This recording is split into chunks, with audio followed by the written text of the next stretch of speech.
परम मंगलमय प्रात प्रखलेश्वर अकारण करुणा वरुणालय भक्त वांछा कल्पतरु तड़ित विनिंदित पीताम्बरधारी श्री बालकृष्ण प्रभु की महती अनुकंपा से उन्हीं के वांग्मय विग्रह श्रीमद् भागवत महापुराण को बारंबार प्रणाम करते हैं। मंच पर विराजमान समस्त विप्रवृंद, समस्त विद्वत वरेण्य महानुभाव, उपस्थित समस्त गंधर्वजन,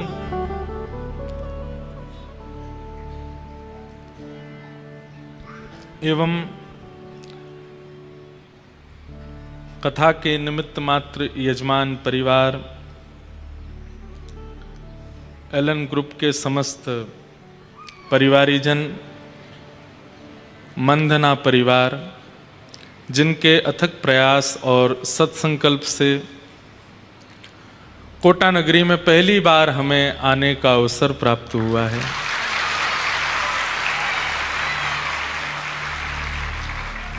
एवं विराजमान उपस्थित आप सभी कोटावासी भाई बंधु मातृशक्ति बालक मित्र सखा सबको जय श्री कृष्ण, जय सिया राम, जय श्रीमन नारायण, जय जय श्री राधे। बड़े आनंद की बात है, कोटा में आज दीपावली के उपहार के रूप में आप सब लोगों को जीवन उद्धारक श्रीमद् भागवत की कथा श्रवण करने को प्राप्त हो रही है। हमें लगता है इससे सुंदर उपहार ठाकुर जी के द्वारा दीपावली का आपको और कोई नहीं मिल सकता। हमारे भारतवर्ष में एक से एक अनेक उत्सव त्योहार होते हैं, पर एक दीपोत्सव ऐसा उत्सव है, लगभग शायद ही कोई भारत में होगा जिसे ये प्रिय ना लगता हो। सबको प्रिय लगता है, सर्वप्रिय फेस्टिवल त्योहार है हमारे भारत का। और व्यक्ति एक बार को रक्षाबंधन पे भी घर से बाहर हो सकता है, होली पे भी घर से बाहर हो सकता है, जन्माष्टमी आदियों पर भी बाहर होता है, नवरात्रियों में भी कई बार अपने कार्यों को प्रधानता दे देता है। पर दीपमालिका दीपोत्सव ऐसा उत्सव है कि हर व्यक्ति चाहता है कि मैं अपने घर पहुंचूं, अपने घर रहूं, यहां मैं कहीं और ना जाऊं। और जो साल भर नहीं पूछते उनके यहां से भी दीपावली की सोन पापड़ी आ जाती है दीपोत्सव के दिन। सबके मन में एक उत्साह उल्लास रहता है उस उत्सव के प्रति। पर धन्य है आप सब लोग कि आपको श्रीमद् भागवत की कथा सुनने को और मुझे कहने को मिल रही है इस पावन दीपमालिका उत्सव के तुरंत बाद। ये सौभाग्य है। लोगों ने घर सजाए, लोगों ने घर पर दिए जलाए, प्रकाश किया, परंतु घर चाहे जितना भी चमक रहा हो, लेकिन घर में रहने वालों का हृदय यदि अंधेरे में है तो उस चमकीले घर का कोई प्रयोजन नहीं है। लोगों ने घर चमकाए, लोगों ने घर सुंदर सुंदर दीप मालिकाएं जला करके और सुंदर अपने घरों को सजाया, पर बड़भागी है कि हम आप सब लोग अपने अंतस्त को सजा रहे हैं। ये देह भी एक घर ही है। नृदेह माद्यम सुलभम सुदुर्लभम प्लवम सुकल्पम गुरुकर्ण धारम मयानुकूलेन नभस्वतेरितम पुमान भवाब्धिम न तरेत्स आत्मा। भगवान श्रीमद् भागवत में कहते हैं, और जिस प्रसंग में कहते हैं वो प्रसंग अभी हम कह करके ही यहां आए हैं। बद्रीनाथ में कथा थी दीपावली से पहले, तो वहां कृष्ण उद्धव संवाद, भगवान श्री कृष्ण अपने प्रिय सखा उद्धव के साथ जो चर्चा कर रहे हैं, उसी में ठाकुर जी कहते हैं कि मैंने मानव के ऊपर सबसे बड़ी कृपा की कि उसे मैंने देह प्रदान किया। मानव देह, भगवान कहते हैं मेरी सबसे बड़ी कृपा है उद्धव। लोग कहते हैं कि हम पर ठाकुर जी ने क्या कृपा की, आप पर सबसे बड़ी कृपा तो यह कि आप मानव बने बैठे हो। हम किसी अन्य प्रजाति या अन्य किसी योनि में होते तो अपने उद्धार और कथा श्रवण की हमको क्षमता प्राप्त नहीं होती। सीधी बात, जैसे जिनके पास वीजा होता है उनको उस देश में एंट्री करने का अधिकार है, चाहे शिप से जाएं, चाहे फ्लाइट से जाएं, चाहे कैसे भी जाएं, उस देश में प्रवेश का अधिकार उनके पास है। सब लोग बहुत ध्यान से इधर देखो, नेक नेक इधर देखो, कथा सुनो। और जो हमें दिखा के पानी पी रहे हैं, जैसे व्यास जी 4 घंटे कुछ नहीं पिएंगे, आपको भी नहीं पीना चाहिए, पहले ही पी पा के बैठिए। और आज के लिए हम क्षमा प्रार्थी हैं, आप लोग बहुत विलंब से हमारा आना हुआ, पर हमको एक लोभ है कि हम 2-3 महीना में अपने घर जाते हैं। अब हम आज निकले हैं घर से, अब सीधे 25 नवंबर को घर पहुंचेंगे। तो हम प्रयास करते हैं कि जितना समय हो सके थोड़ा माताजी पिताजी का आशीष प्राप्त कर लें। हमारी गाड़ी तैयार कल दोपहर से खड़ी थी, सब सामान लग चुके थे कि अब निकलेंगे, लेकिन कल भाई दूज, सारी बहनें आई, तो बहुत महीनों बाद मिलना होता है, तो कल फिर रुक गए। तो सोचे आज सुबह सुबह निकलेंगे। हम पहुंच तो जाते 2 बजे तक ही, पर बीच में कुछ कार्य चल रहे थे सड़कों पर, जिसके कारण हम थोड़े विलंब हो गए। लेकिन कल से कथा का समय 2:30 बजे से है। आप सब लोग ठीक 2 बजे यहाँ पर स्थान ग्रहण कर लीजिएगा, 2:30 बजे तक सब आ जाइएगा, हम 3 बजे आएंगे। आप लोगों के लिए 2:30 बजे तक का समय है, हमारे लिए तो 3 बजे से ही है। तो आप सब लोग खूब आनंद से पधारिएगा, खूब भाव रखिएगा। तो हम निवेदन कर रहे थे, वो बात थोड़ी सुन लीजिए। जिस व्यक्ति के पास जिस देश का वीजा होता है, वो व्यक्ति जब चाहे, आधी रात भी चाहे, तो अपनी टिकट बुक करा के उस देश में प्रवेश कर सकता है, उसको कोई रोक टोक नहीं है। जिस पे वीजा नहीं है उसको सोचना पड़ेगा कि पहले कागज इकट्ठे करूं, एम्बेसी जाऊं, फिंगरप्रिंट्स दूं, अपने पेपर जमा करवाऊं, इंटरव्यू दूं, तब वीजा आएगा, तब मैं जा पाऊंगा। ठीक वैसे ही चाहे वैकुंठ कह लीजिए, चाहे साकेत कह लीजिए, चाहे गोलोक धाम कह लीजिए, स्वर्ग नहीं, वैकुंठ, साकेत या गोलोक, जो श्री वैष्णव परंपरा से दीक्षित हैं या श्री वैष्णव परंपरा का पालन करते हैं, वो वैकुंठगामी होते हैं। जो प्रभु श्री राम की परंपरा का पालन करते हैं, प्रभु श्री राम का अर्चन वंदन करते हैं, अयोध्या से अति प्रेम रखते हैं, वो साकेतगामी होते हैं। और जो श्री धाम वृंदावन के प्रति रुचि रखते हैं, निकुंज विलास की चर्चाओं में जिनका सुख होता है, वो गोलोकगामी होते हैं। तो या तो वैकुंठ, या तो साकेत, या तो गोलोक, इनका एक ही वीजा है, क्या? मानव शरीर। अगर किसी पर मानव शरीर नहीं है तो वो वैकुंठ, साकेत और गोलोक नहीं जा सकता। इसका मतलब क्या है? मुझे आपको मानव शरीर देकर के ठाकुर जी ने ये प्रमाणित किया है कि मैं चाहता हूं कि तू अपना उद्धार कर, इसीलिए मानव बना है। जिसे हम चाहते हैं कि वो अपना कल्याण करे, उसी को हम साधन देते हैं। अब ये कोटा पढ़ने वालों की भूमि है, यहां बहुत सारे बच्चे पढ़ते हैं, उनके माता पिता उनको फैसिलिटीज के रूप में यहाँ रूम्स दिलवाते हैं। कई बच्चे थोड़े धनवान होते तो उनको गाड़ी दिलवा देते हैं, बाइक दिलवा देते हैं, स्कूटर स्कूटीज दिलवा देते हैं। साधन क्यों दिया जाता है? ताकि तुम अपना उद्धार करो, ताकि तुम अपना कल्याण करो। ठाकुर जी के पास कहते हैं भगवान उद्धव से कि मेरे पास सबसे बड़ा साधन देने के वाला अगर कुछ है तो वह है मानव शरीर। मेरे पास सबसे सुंदर तोहफा यही है, जिसमें एक जीव है जो कि किसी भी स्वाद को अपना लेती है, जिसमें 2 नेत्र हैं जो किसी भी रंग को देख लेते हैं, जिसमें 2 हाथ हैं जो कर्म करते हैं, जिसमें 2 पैर हैं जो चल करके एक से दूसरे देश पहुंच जाते हैं, जिसमें बुद्धि है, मन है, इंद्रियां हैं। उद्धव, कभी विचार करो, इससे अच्छा मेरे पास कुछ और देने लायक है ही नहीं। मैंने ये दिया, इसका मतलब मेरी बहुत बड़ी कृपा है कि तुम मानव हो। नृदेह माध्यम सुलभम सुदुर्लभम। आपको अभी नहीं पता चलेगा क्योंकि हम मानव हैं ही हैं, लेकिन श्रीमद् भागवत आदि ग्रंथों में बताया गया कि कोई मानव नहीं बन पाता, अन्य जातियों में होता है, अन्य योनियों में होता है, तो उसको मानव बनने के लिए कितनी प्रतीक्षा करनी पड़ती है, कितने प्रार्थनाएं करनी पड़ती हैं, तब वो मानव बनता है। भगवान कहते हैं मेरी सबसे बड़ी कृपा क्या है कि मैंने तुम्हें मानव बनाया। प्लवम सुकल्पम गुरुकर्ण धारम।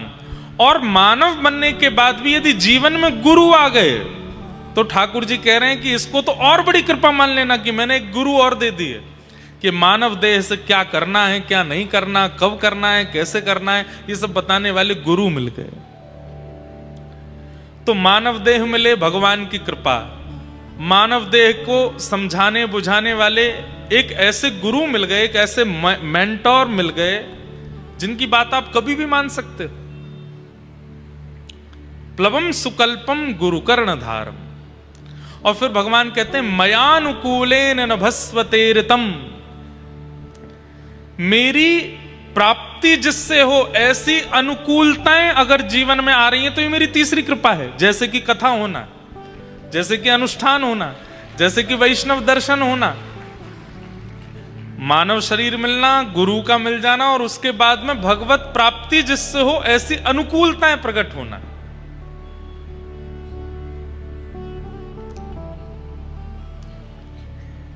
कोटा वालों को ज्यादा प्रतीक्षा करनी नहीं पड़ी कथा के लिए। बहुत सारे बेचारे अब अगर कथा लेने आते हैं तो 2 साल बाद की समय मिलती है, लेकिन हमारी एक बड़ी बहन है, सबसे बड़ी बहन, उनका इस परिवार से संबंध है। उन्होंने माँ की तरह हमारा कान पकड़ा कि यहाँ तो जाना पड़ेगा। तो कथा तो कहीं और थी, आज से कथा कहीं और प्रारंभ होनी थी, और जहां कथा होनी थी वो 2 साल पहले समय दे चुके थे। बड़ी मुश्किल से फिर हाथ पांव जोड़ करके कि भैया संतों की आज्ञा है, माताजी की आज्ञा है, बहन की आज्ञा है, इसलिए हमको जाना पड़ेगा कोटा। तो कोटा तो 6-7 महीना में ही आ गए हम, नहीं तो बाकी सब जगह तो बहुत। इसमें आप हमारी योग्यता मत समझिएगा, इसमें हम आए हैं इस बात की प्रशंसा नहीं है। मयानुकूलेन नभस्वतेरितम। ठाकुर जी जो उद्धव जी से कह रहे हैं कि मानव का मिल जाना, शरीर का मिल जाना, गुरु का मिल जाना, उसके बाद में मेरी प्राप्ति जिससे हो ऐसे उत्सव कथा सत्संगों का प्राप्त हो जाना, ये मेरी बहुत बड़ी कृपा है मानव के ऊपर। तो कथा तो कहीं और होनी थी, पर ठाकुर जी ने उठा करके सब योजना बनाई, नहीं कोटा में होनी चाहिए, कोटा में जाना चाहिए, कोटा में ये उत्सव होना चाहिए।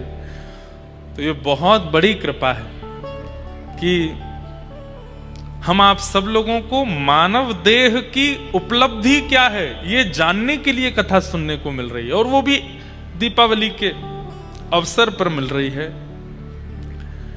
ऐसे परंपरागत परिवार के द्वारा यजमानत्व में मिल रही है, जो कि श्री वैष्णव परंपरा से हमारे श्री डीडवाना वाले पूज्य महाराज श्री, जिनकी कृपा से ये पूरा परिवार आज श्री वैष्णव परंपरा के अनुगत्य में लक्ष्मी वेंकटेश भगवान श्री राघवेंद्र सरकार की परम कृपा का अनुगमन कर रहा है। उस परिवार की यजमानत्व में मिल रही है। एक ये भी होता है कि यजमान अगर शुद्ध नहीं है मन से, विचार से, भोजन से, आचरण से, तो उनके द्वारा कराई गई कथा का भी कभी कभी इम्पैक्ट श्रोताओं पर भी पड़ता है। पर ये परिवार तो परम शुद्ध है, वैष्णव परिवार, उस परिवार के द्वारा ये कथा का क्रम होना और ये सब व्यवस्थाएं बनना, ये सब बहुत बड़े सौभाग्य की बात है। चूकिएगा नहीं, नित्य पधारिएगा, समय से कथा में आ जाया करिएगा, पूरी कथा श्रवण कीजिएगा। छुट्टियां तो रविवार को पूरी हो जाएंगी, पर उसके बाद कथा तो 30 तारीख तक चलने वाली है, तो क्या करोगे? बीमारी की लीव डाल दो। अपने ऑफिस में, कॉलेज में, स्कूल में, इंस्टीट्यूट में, काम पर, जहाँ से भी आप लोग आते हैं, और कोई अगर जॉब करता है, बिजनेस करता है, सब जगह बोल दो, बोलो भैया पटाखे का धुआं चला गया अंदर, डॉक्टर ने मना किया है, अभी 10 दिन का बेड रेस्ट है, हाथ में पटाखा फूट गया है, ऐसा कुछ भी बोल दो। अरे भाई, व्यक्ति अपने घर परिवार के उत्सवों के लिए बहाने बना करके स्कूल से, सब जगह से छुट्टी ले लेता है। हमें तो ऐसा लगता है कि कभी ठाकुर जी के लिए बहाना बना करके छुट्टी लोगे तो ठाकुर जी भी खुश होंगे, वाह हम कुछ हैं, हमारी प्रायोरिटी है, इसीलिए हमारे लिए छुट्टी ली गई है। तो आप सब लोग खूब भाव से पधारिएगा, खूब आनंद के साथ। कोटा, अभी मेरे मन में एक बात आ रही थी कि कोटा को हम लोग मुख्य रूप से, अन्य स्थानों पर रहने वाले कोटा को केवल एक ही बात से जानते हैं कि यहाँ पर बच्चे पढ़ने के लिए आते हैं, यहाँ पर बच्चों की पढ़ाई होती है। मेरे मन में एक बात आई कि हमारी सरस्वती जी विचरण उन स्थानों पर ज्यादा करती हैं जिनका प्रारंभ क शब्द से होता है। सरस्वती जी का मुख्य स्थान कश्मीर माना जाता है। कश्मीर में सरस्वती जी का एक समय पर, वहां पर ब्राह्मण ही होते थे और सब विद्वान ही होते थे, सब सरस्वती जी का अनुसरण करने वाले ही होते थे। कश्मीर क से। दूसरा नाम आता है विशेष रूप से काशी, वाराणसी।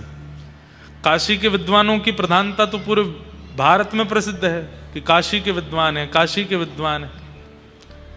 पंडितों की प्रधानता कश्मीर से, कश्मीर के पंडित हैं।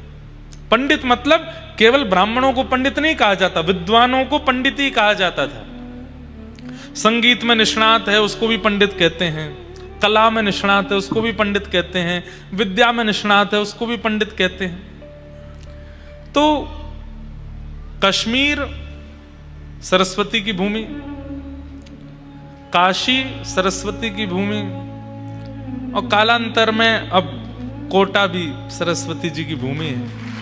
कितने सारे बच्चे यहाँ अपनी तैयारियां करते हैं, अपना भविष्य निर्माण करते हैं। माता पिता कितनी उम्मीदों के साथ बच्चों को यहाँ भेजते हैं। पढ़ लिख करके बच्चे आगे बढ़ते हैं, फिर अपना भविष्य बनाते हैं, अपना पूरा जीवन निर्माण करते हैं। ऐसी ये कोटा की भूमि है। तो सरस्वती तो यहाँ विराजमान है, इसीलिए तो बच्चे यहाँ पढ़ पा रहे हैं। उसमें भी हमारा ये एलन परिवार कितने बच्चों को आश्रय। मैं अभी बता रहा था जब रास्ते में आ रहा था, जो भैया हमको लेने आए, लगभग कथाओं में, बड़े शहरों में जब भी कथा होती है तो कथा का समय यही 3-4 बजे से रहता है, तो शायद इंस्टीट्यूट की छुट्टी होती है। तो कितने सारे बच्चे एलन ग्रुप के जहां भी हैं आते हैं कथाओं में, और आते हैं कथा सुनते हैं। उनकी वो टी शर्ट पे लिखा रहता है, आते हैं कथाओं में बैठते हैं। तो कितने बच्चों का तो यहां से भी जीवन उद्धार हो रहा है।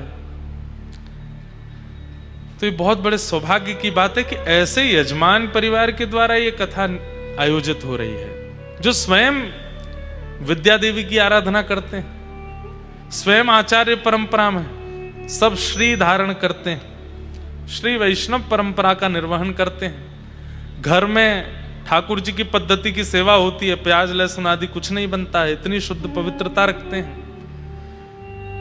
तो ये सब सौभाग्य हैं, एक के बाद एक सारे सौभाग्य एक साथ इकट्ठे होकर के सब हमें प्रस्तुत किए गए हैं। इससे यही मानना चाहिए कि ठाकुर जी चाहते हैं कि हम उन्हें प्राप्त करें, इसीलिए ये सारी योजनाएं बन रही हैं, और इस योजना का हमें फल लेना चाहिए। इसका एक ही फल है कि हमें कभी बस किसी राह पर, किसी मोड़ पर, किसी गली में, किसी जीवन के किसी मोड़ पर ठाकुर जी का अनुभव हो जाए, बस, और कुछ नहीं चाहिए। बंधुओं, एक बात हम आपसे बहुत स्पष्ट रूप से निवेदन कर दें।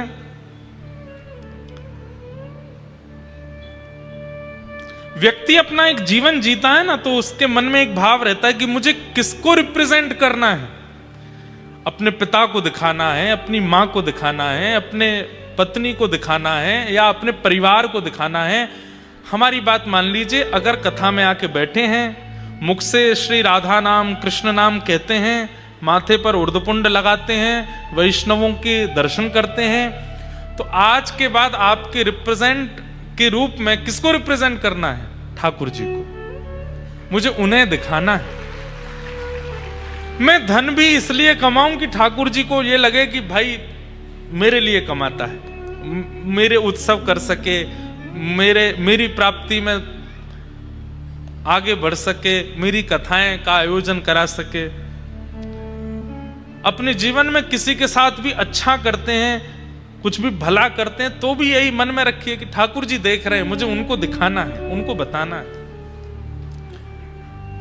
बस उनको पता चले कि हाँ, ये एक व्यक्ति है जो कुछ कर रहा है। और सब लोग तो एक आध आपके कार्यों पर बड़ी प्रशंसा करेंगे, लेकिन आपकी एक भूल पर, आपकी एक छोटी सी भूल पर वो पूर्व के किए हुए सारे अच्छे कामों को भूल जाएंगे और उस भूल को लेकर के आपको कोसते रहेंगे। पर ठाकुर जी का स्वभाव ऐसा है कि वो एक गलती, 2 गलती, 10 गलती, 20 गलती, 1000 गलतियों तक भी नजरअंदाजी करते हैं। कोई बात नहीं, इसने ये 4 अच्छे काम तो किए हैं, भले 1000 गलत किए लेकिन 4 अच्छे तो किए। उनका स्वभाव ऐसा है। तो इस कथा का मूल उद्देश्य हो जाए कि मेरे चित्त में यह भावना प्रकट हो जाए कि मेरी आज के बाद प्रत्येक प्रतिक्रिया, प्रत्येक क्रिया, प्रत्येक कर्म, उसके पीछे मेरे मन में उद्देश्य क्या है कि मैं किसको दिखा रहा हूं? ठाकुर जी देख रहे हैं, ठाकुर जी को पता है।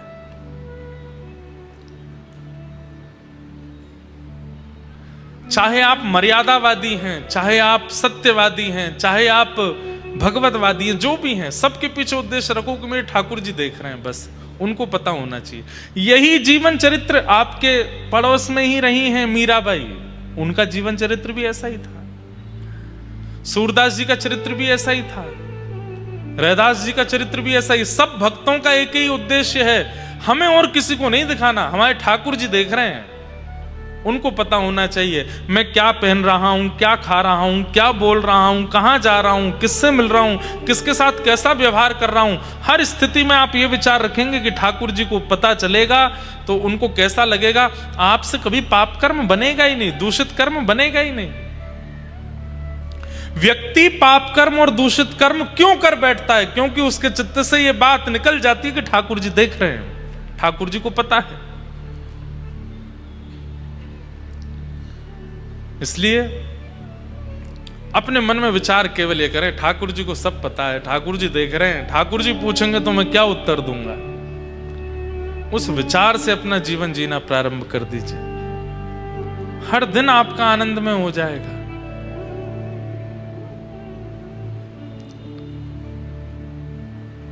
इसी भावना को लेकर के कथा में आइए।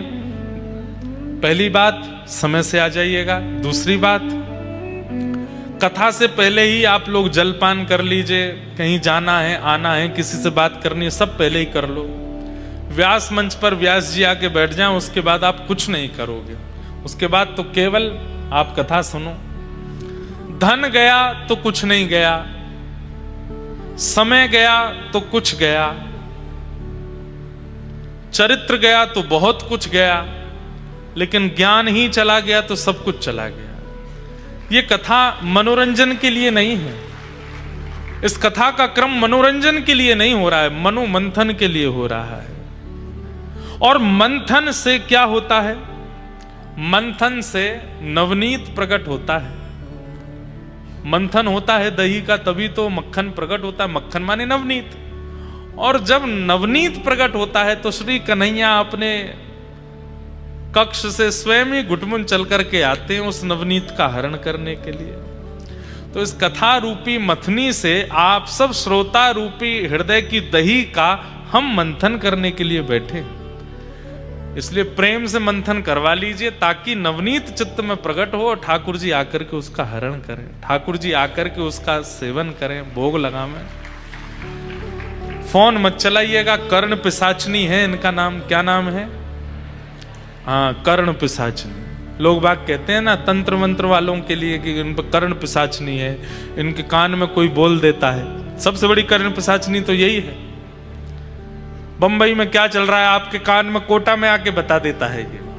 यही कर्ण पिशाच नहीं। इसको बंद रखिएगा जब तक भागवत जी की आरती ना हो जाए। अंतिम बात, आज जहां बैठे हो प्रयास कीजिएगा कि रोज वहीं बैठो। कल से आपका स्थान ज्यादा बदले ना, थोड़ा राइट लेफ्ट हो जाए चलेगा, लेकिन आगे बैठे तो पीछे पहुंच गए, पीछे से इधर पहुंच गए। स्थान परिवर्तन होने से भी मन एकाग्र नहीं होता। इसलिए स्थान निश्चित कर लीजिएगा, जहां आप एक दिन बैठे, पहले दिन बैठे, वहीं बैठिएगा। दूसरा, ये नन्हे नन्हे गोपाल जी जो डोल रहे हैं, जिन्होंने यहीं बरसाना गोकुल प्रकट कर दिया है,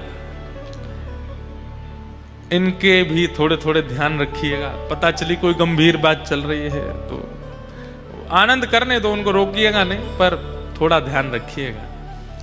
बाकी यहाँ पे कई लोगों को ऐसा मुझे पता चला कि पास वगैरह से थोड़ी दिक्कत है, पास नहीं, कोई ऐसा नहीं है। सब लोग आइए, बाहर से अपना फ्री रजिस्ट्रेशन है, सब कराओ, बैठो। कथा सबके लिए हो रही है। अगर केवल एक परिवार को सुननी होती तो इतनी बड़ी व्यवस्था नहीं होती, सब लोग सुन सकें। बस एक बात है कि कोई मन चला व्यक्ति ना आवे, या कोई दुर्घटना या कोई किसी प्रकार का अन्य क्रिया ना हो, बस उसके लिए एक प्रक्रिया है, प्रक्रिया करके सब लोग बैठ सकते हैं। कोई अगर कहे हमको इतना पैसा दो हम पास देंगे, उसका तो भीतर कंप्लेन और कर दीजिएगा, बता दीजिएगा फोन नंबर पे कोई किसी ने हमसे पैसे मांगे हैं। तो इस प्रकार का कोई यहाँ पे क्रम नहीं है। लक्ष्मी मैया की खूब कृपा है, हमें आपसे और अधिक की आवश्यकता नहीं है। खूब प्रेम से आप तो पधारो, बस अपना ध्यान रखिए, खूब आनंद से बैठिए। किसी भी प्रकार की कोई गलत गतिविधि कथा में ना हो, उसका ध्यान रखिएगा। और अंतिम बात, हमारा मिलने का क्रम एक दिन हम रखेंगे, 1 या 2 दिन का रखेंगे, उस दिन आपको बता देंगे। अभी तो 2-4 दिन थोड़ी व्यस्तता है, कोटा से ही हमको 1-2 जगह आना जाना पड़ेगा, तो इसलिए 1-2 दिन तो आप लोग बस कथा में पधारो। मंच से ही हम बता देंगे कि किस दिन मिलना है, कहाँ मिलना है, कैसे आ सकते हैं, क्या होगा, तो उस हिसाब से आप सब लोग पधारिएगा। आइए भागवत जी के महात्म्य में प्रवेश करते हैं। सच्चिदानंद रूपाय विश्वोत्पत्त्यादि हेतवे तापत्रय विनाशाय श्री कृष्णाय वयं नुमः। यं प्रव्रजन्तमनुपेतमपेतकृत्यं द्वैपायनो विरह कातर्या जुहाव पुत्रेति तन्मयतया तरवोऽभिनेदुः तं सर्वभूत हृदयं मुनिमानतोऽस्मि।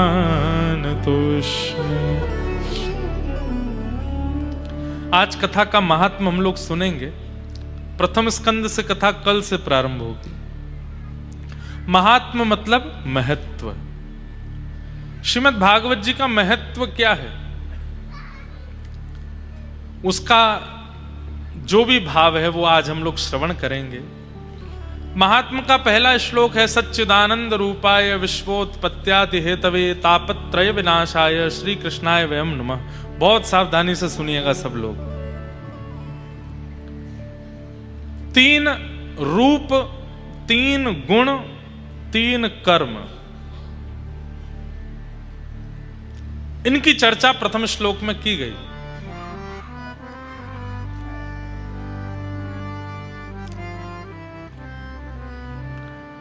भगवान का परिचय क्या है, बहुत ध्यान से सुनिएगा। पहले श्लोक में ही स्पष्ट कर दिया कि ठाकुर जी कौन हैं। हम लोग हिंदू वैदिक सनातन धर्मावलंबी अपने आप को कहते हैं, पर हमसे हमारे ठाकुर जी के बारे में कोई पूछे तो हमको ज्यादा ज्ञान नहीं। ध्यान से सुनो। जिनके 3 ही रूप हैं, 3 ही गुण हैं, 3 ही कर्म हैं, वही हमारे इष्ट हैं। 3 रूप कौन कौन से? सत्य, चैतन्य और आनंद। देखिए, रूप और स्वरूप ये दो बातें होती हैं। मैं हर कथा में लगभग ये बात कहता हूं, रूप और स्वरूप। हम आप सब लोगों के भी रूप अलग हैं, स्वरूप अलग हैं।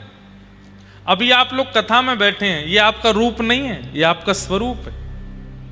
रूप कब होगा? जब वापस घर पहुंच जाओगे, घर जा करके अपने वस्त्र उतार के घर के कपड़े पहन लोगे और बिल्कुल कोई उसमें फॉर्मेलिटी नहीं है, बिल्कुल अनफॉर्मल हो जाओगे। कभी बिस्तर पर पड़े हैं, कभी कहीं खा रहे हैं, कहीं भी बैठे हैं, किसी के थाली में से खा लिया, किसी से कुछ भी कह रहे हैं, वो आपका रूप है, वो आप वास्तविकता में हो।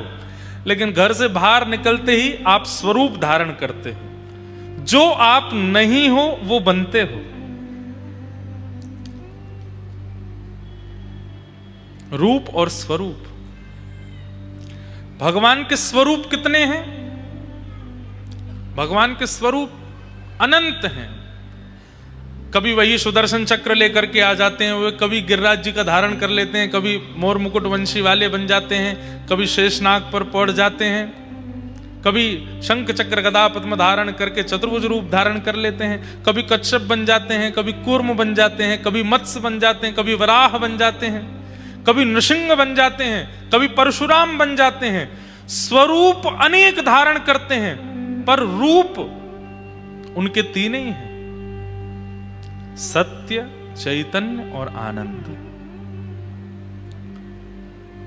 हम सब भी अनेक स्वरूप धारण करते हैं। ऑफिस जाते हैं तो वहां हम अलग हैं, मायके जाते हैं वहां हम अलग हैं, ससुराल जाते हैं वहां हम अलग हैं, मित्र के यहां जाते हैं वहां हम अलग हैं। लेकिन अपने घर में अपनी पत्नी, अपने बच्चे और अपने परिवार के साथ हम अलग हैं। सब जगह हमारी भी स्वरूप अलग हैं, पर अपनों के साथ जो हम होते हैं वो हमारा रूप है, वो हम वास्तविकता में हैं।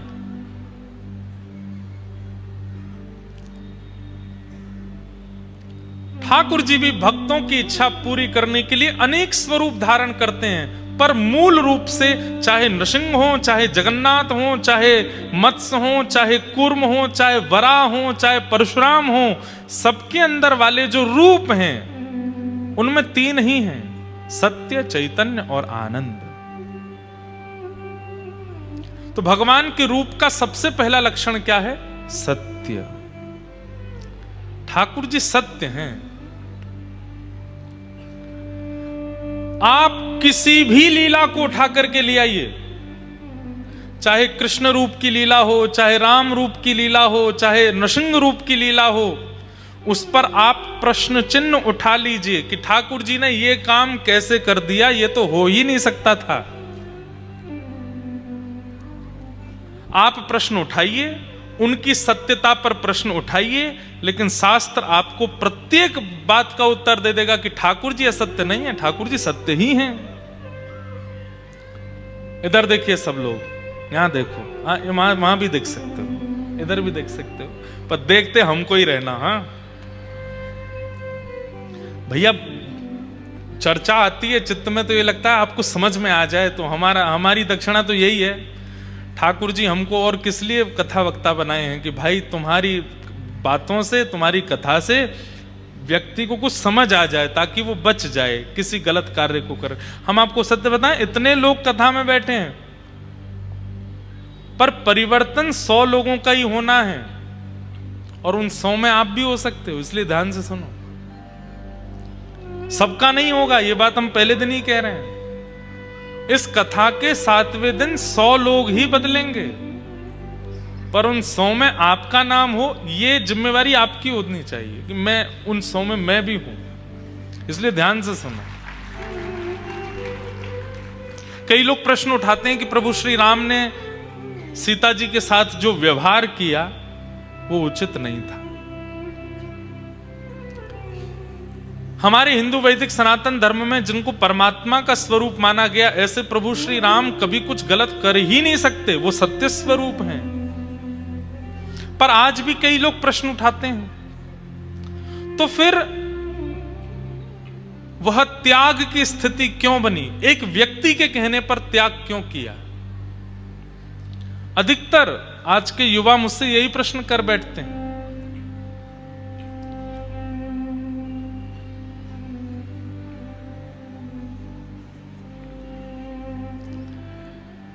दक्षिण भारत में एक राजा थे, ध्यान से सुनना। उनकी एक पुत्री थी। उस पुत्री ने अनेक वर्षों तक तप किया और तप के पीछे फल केवल एक ही चाहिए था, क्या? कि परम पुरुष परमात्मा भगवान मुझको पत्नी रूप में स्वीकार करें। मुझे उनका नाम स्मृति में नहीं आ रहा है, मैं वही सोच रहा था कि नाम क्या था उनका। पर उन्होंने अनेक वर्षों तक तप किया और तप के बाद परमात्मा से प्रार्थना यही थी कि आप केवल प्रकट होकर मुझको अपनी गृहिणी बनाओ, मैं इसलिए तपस्या कर रही हूं। कोई केवल दर्शन की अभिलाषा रखता है, कोई किसी वस्तु की अभिलाषा रखता है, पर मेरी अभिलाषा यह कि मैं आपकी गृहिणी बनना चाहती हूं। भगवान प्रकट होने वाले ही थे। उसी समय रावण वहां आ गया और रावण ने आकर के उनके केश पकड़ लिए और केश पकड़ करके बस तलवार से सर छेदन करने ही वाला था, तो उन्होंने तुरंत अपने केशों को तलवार से काट करके, केश तो रह गए रावण के हाथ में, स्वयं अग्नि में प्रवेश कर लिया। रावण को कुछ गलत करने नहीं दिया, लेकिन उनका तप पूरा हो चुका था। ठाकुर जी प्रकट होने ही वाले थे, उससे पहले ये सब घटना हो गई। अब वो अग्नि में प्रवेश कर गए। तब ठाकुर जी से उन्होंने प्रार्थना की, बोले नाथ मेरा तप तो पूरा हो गया, आप आने ही वाले थे, तभी ये रावण आ गया और मैं आपको प्राप्त नहीं कर पाई। भगवान बोले चिंता मत करो, अभी हम राम रूप धारण करके आएंगे। सीता जी के साथ जब हम वन की ओर जाएंगे तो दुष्टों का संहार सीता जी देख नहीं पाएंगी, इसलिए हम सीता जी को तो अग्नि में प्रवेश करवा देंगे। आप अग्नि से प्रकट होकर के सीता जी का रूप धारण करके हमारे साथ आ जाना। तो आपका जो व्रत था कि हमारी पत्नी आपको बनना है, वो पूरा हो जाएगा, आपका तप का फल मिल जाएगा और हमारा काम भी हो जाएगा। आपके सामने हम राक्षसों का वध कर देंगे। और तीसरा काम एक और होगा, बोल क्या? आपके तप में विघ्न डालने वाला रावण, उस रावण के अंत का कारण भी फिर आप ही बनोगी। आपको वो हरण करके लेके जाएगा, फिर हम आपको बचाने के लिए वहां आएंगे सेना लेकर के और पूरी लंका जला करके रावण का वध करके आपको वापस ले आएंगे। तो आपका जो बदला है वो भी हो जाएगा। बोले ठीक है। सीता जी तो पावक में प्रवेश कर गई, अग्नि में प्रवेश कर गई, पर छाया की जानकी जी जो आई है वही थी वो राजा की पुत्री।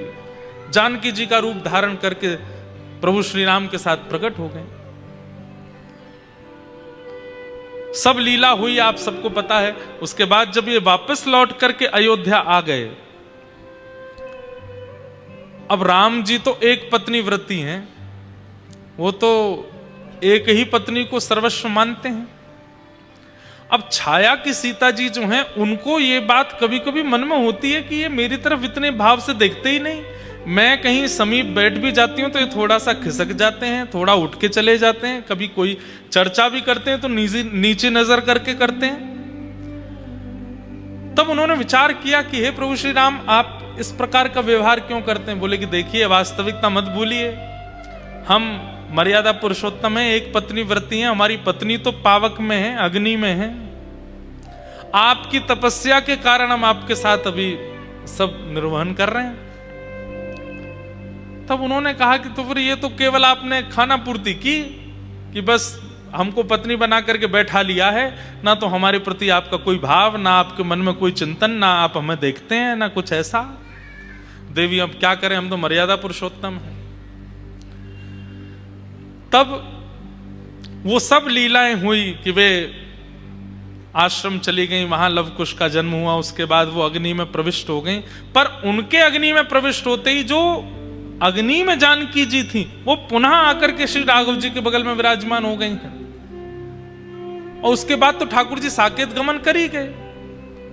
तो सीता जी के साथ जो लीला हुई वह भी कोई असत्य नहीं है, उसमें भी ठाकुर जी की कोई गलती या आप उस पर प्रश्न चिन्ह नहीं उठा सकते। वो ठाकुर जी के अंतरंग लीला है, वहां भी ठाकुर जी किसी की इच्छा की पूर्ति कर रहे हैं। लेकिन अब वो कन्या जो पुनः अग्नि में प्रवेश कर गई, वो बोली मेरी इच्छा तो पूरी हुई नहीं, आपने पूर्ण रूपेण पत्नी रूप में तो मुझे स्वीकार किया नहीं। तो प्रभु श्री राम बोले अब देवी अब तो एक ही होगा। बोले क्या? अब तुम पुनः दक्षिण भारत में पद्मावती के रूप में प्रकट होगी और हम वेंकटेश बन करके आएंगे, हम तिरुपति बन करके आएंगे और तब आपके साथ विवाह करेंगे, तब आपको स्वीकार करेंगे। तो लक्ष्मी जी किसी बात से रूठ करके कोल्हापुर चली गई और उस बीच में फिर वेंकटेश भगवान का विवाह पद्मावती जी के साथ में हो। ये पद्मावती जी तीसरे जन्म में आकर के, तीसरे स्वरूप में आकर के वेंकटेश भगवान की गृहिणी के रूप में विराजमान हो। पूरी दुनिया में किसी भी शास्त्र में आप ठाकुर जी के किसी भी विषय पर अगर प्रश्न उठाते हैं, उसका उत्तर है और अंत में आकर के ठाकुर जी ही सत्य घोषित हो जाएंगे। आप उनको असत्य घोषित नहीं कर सकते। वो कब कहां कौन सी लीला किस तरीके से कैसे संपादित कर रहे हैं ये वही जानते हैं, या उनका अनुसंधान करने वाले वैष्णव जन जानते हैं। तो ठाकुर जी का पहला रूप क्या है? सत्य। वो असत्य नहीं हो सकते। वो जहां कहीं भी जो कुछ भी कर रहे हैं सब में सत्य विराजमान है। ठाकुर जी का पहला रूप है सत्य। ठाकुर जी का दूसरा रूप क्या है? चैतन्य। हमारे पीछे श्रीनाथ जी विराजमान हैं। कोई इन्हें प्लास्टिक का समझे, कोई लकड़ी का समझे, कोई कार्डबोर्ड का समझे, ये बहुत बड़ा अपराध है। ये चैतन्य ही है, साक्षात चैतन्य है। अब इनकी बात ऐसी है, मैं एक बात बताता हूं कथा में। बचपन में जो आप लोग यहां बैठे हैं, आप सबने एक खेल खेला होगा, बर्फ पानी खेला है? खेला है? बर्फ पानी खेल में क्या होता है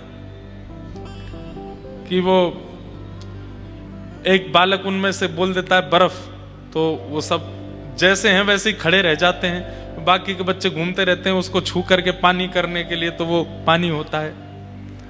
एक और खेल हम लोग खेलते थे, उसमें 10 तक गिनती गिनता है एक बालक, 1 2 3 4 10 तक गिनती करे, फिर वो कहता है स्टैचू। और जितने बच्चे खड़े होते हैं वो सब कुछ कुछ बन जाते हैं। कोई हाथ ऊपर करके, कोई नृत्य करता हुआ, कोई बैठ करके। अब टास्क क्या है? जिसने गिनती गिनी है उसको कहा जाता है अब तू हम में से किसी को हंसा के दिखा। अगर एक भी हिल गया तो जो हिलता जाता है वो बाहर होता चला जाता है, और जो सबसे पहले हिलता है फिर 10 नंबर तक वो गिनता है जाकर के। ठीक वैसे ही हम तो वो व्यक्ति हैं जो गिनती कर रहा है 10 तक। 100 तक गिनती होती है हमारी। 100 तक मतलब 100 साल की गिनती है, जन्म से प्रारंभ हो जाती है। और ठाकुर जी हमारे साथ वही खेल खेल रहे हैं, स्टैचू बन के खड़े हैं। बोले अब तुम वो हंसा के दिखा, अब तुम वो हिला के दिखा। तो में सामर्थ्य है तो अपने नाम जप से, अपनी भक्ति से, अपनी परिक्रमा से, अपने तप से, अपने बल से, अपने प्रसाद से, अपने भजन से, अपने नृत्य से, अपने गायन से, काऊ से भी मुंह को हिला के दिखा दे। पर ठाकुर जी इतना अद्भुत खेल खेलते हैं, हम कुछ भी कर दें वो यूं ही खड़े रहते हैं, हिलते ही नहीं है। इसका मतलब क्या है? अगर सामने वाला बालक हिल नहीं रहा है, इसका मतलब तुम्हारी तरफ से एफर्ट हुआ ही नहीं है, तुम उसको हंसा ही नहीं पाए हो, तुम ऐसा कुछ कर ही नहीं पाए कि वो हंसे। लेकिन गिनती 100 साल की ही है और वो 100 भी पूरे नहीं हो रहे हैं आजकल। 80-90 से पहले ही टपक जा रहे हैं हम लोग। भगवान जड़ नहीं है, वो चैतन्य ही है, पर हमारे लिए जड़ बन के खड़े हैं कि तुम्हारे लिए टास्क है कि मेरे जड़त्व को तुम चैतन्य बना करके दिखाओ। श्रीनाथ जी चैतन्य नहीं हुए? कितनी बार चैतन्य हुए, आज भी चैतन्य होते हैं। कुम्मन दास जी के लिए चैतन्य हुए, सूरदास जी के लिए चैतन्य हुए, छीत स्वामी जी के लिए चैतन्य हुए, भक्तिमती मीराबाई के लिए चैतन्य हुए, रैदास जी के लिए चैतन्य हुए, हमारे लिए नहीं हुए। क्यों? क्योंकि हमने पहले ही मान लिया है कि ये जड़ ही हैं, ये मूर्ति ही हैं, ये धातु ही हैं, ये पत्थर ही हैं। नहीं, श्रीमद् भागवत में स्पष्ट कर दिया महात्मा में पहले ही कि ठाकुर जी कौन है? चैतन्य। उनके प्रति चैतन्य बुद्धि ही रखो। जड़ भाव मत लाओ, वो चैतन्य है। लेकिन हमें जड़ की तरह प्रतीत हो रहे हैं, इसका मतलब क्या है कि हमारी बुद्धि और इंद्रियों की इतनी क्षमता नहीं कि हम उनके चैतन्य का अनुभव कर पाए, इसलिए हमें जड़ ही लगते हैं। और ये दो बातें हैं, ठाकुर जी को सत्य स्वरूप मान लो, ठाकुर जी को चैतन्य स्वरूप मान लो, तो तीसरा स्वरूप आपको मानना नहीं पड़ेगा, ठाकुर जी अपने आप प्रकट कर देंगे, आनंद। फिर आनंद ही आनंद लगेगा। चलते फिरते, उठते बैठते, खाते पीते, हंसते सोते जागते, हर स्थिति में केवल आनंद का अनुभव होगा। हमारे संत महात्मा इतने कष्टों के बाद भी इतने आनंद में क्यों रहते हैं? क्योंकि वो ठाकुर जी को सत्य और चैतन्य स्वरूप मान चुके हैं, इसलिए आनंद का अनुभव होता है। हम अभी भी उनको जड़ मानते हैं, इसलिए हमको आनंद नहीं, दुख होता है, कष्ट होता है, पीड़ा होती है, ग्लानि होती है, आत्मग्लानि होती है, ना जाने क्या क्या ये सब भाव। ये संतों को क्यों नहीं आते, हमको ही क्यों आते हैं ये सारे भाव? क्योंकि हम ठाकुर जी के प्रति जड़ बुद्धि रखते हैं, असत्य बुद्धि रखते हैं।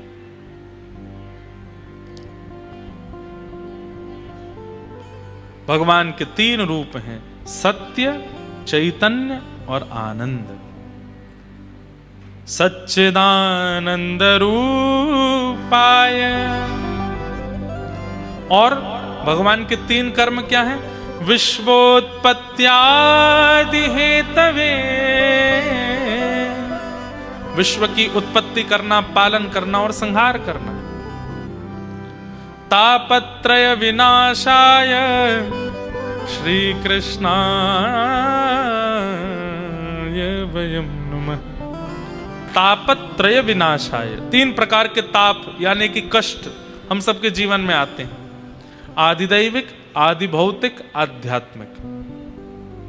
तीन प्रकार के ही कष्ट हैं हमारे जीवन में। सबसे पहला कष्ट देह का, शरीर को बीमारी हो जाना, रुग्ण हो जाना, कष्ट हो जाना, पहला कष्ट का कारण।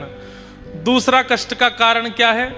आदिदैविक, प्रकृति के द्वारा कष्ट हो जाना, सर्दी की वजह से, धूप की वजह से, वर्षा की वजह से, बाढ़ की वजह से, भूकंप की वजह से, आदिदैविक।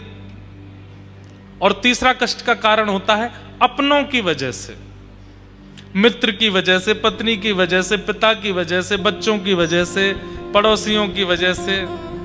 ये तीन ही दुख के कारण है हमारे संसार में, और चौथा कोई दुख का कारण नहीं। आदिदैविक, आदि भौतिक, आध्यात्मिक। या तो खुद से दुखी, या अपनों से दुखी, या प्रकृति से दुखी। चौथा कोई दुख का कारण नहीं है। इन तीनों प्रकार के तापों का ठाकुर जी क्या करते हैं? उपशमन करते हैं। कितनी अच्छी बात है कि कष्ट दूर नहीं होते, कष्ट तो आते हैं, पर उन कष्टों से होने वाली जो स्थिति है वो स्थिति दूर हो जाती है।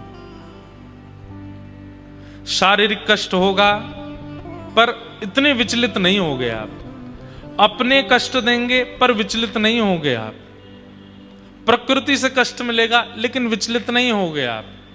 ये विचलनता ना होना, ये एक भक्त का स्वरूप है। मीराबाई के जीवन में कष्ट नहीं था, आप ऐसा नहीं मान सकते, पर जीवन में आने वाले कष्टों पर मीराबाई दुखी नहीं होती थी, ये बात आप मान सकते हो। और भक्त ऐसा ही हो जाता है, कष्ट आने बंद नहीं होते, कष्टों से जूझना सीख जाता है, कष्टों से लड़ना सीख जाता है।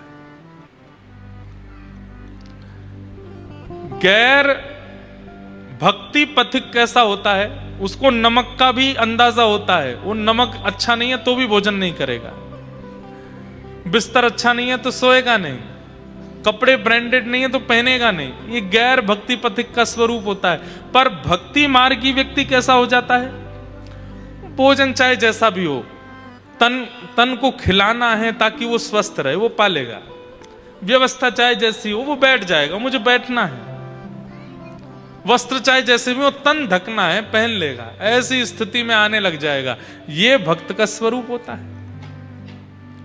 बुरा नहीं मानिएगा, पर कोई व्यक्ति अपने आप को भक्त कहता है, लेकिन इन सब स्थितियों में ना तो जीव को वशीकरण कर पाया, ना तन को वशीकृत कर पाया, ना अपनी मन बुद्धि को वशीकृत कर पाया, वो भक्त नहीं है। पहनना है तो यही पहनना है, खाना है तो ऐसा ही खाना है, रहना है तो ऐसे ही रहना है, ये भक्त का स्वरूप नहीं। वो तो हर स्थिति में प्रसन्न रहता है। और इसी को कहते हैं तापत्रय विनाशाय। ठाकुर जी हर प्रकार के तापों का विनाश कर देते हैं। मतलब फिर उसको किसी भी चीज से ज्यादा फर्क नहीं पड़ता, वो सम हो जाता है।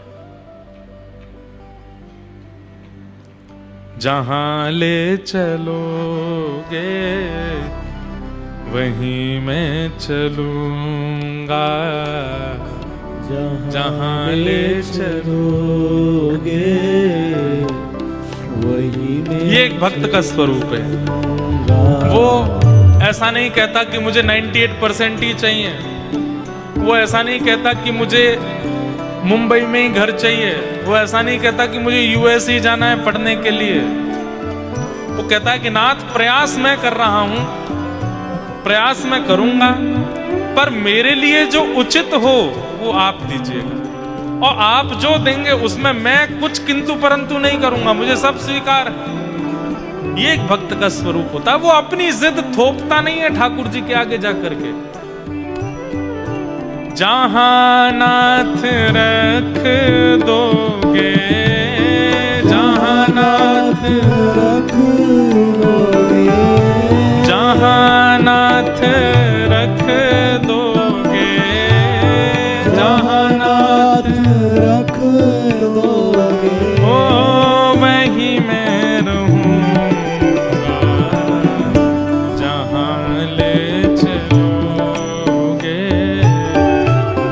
वहीं मैं चलूंगा, जहां ले चलोगे वहीं मैं चलूंगा।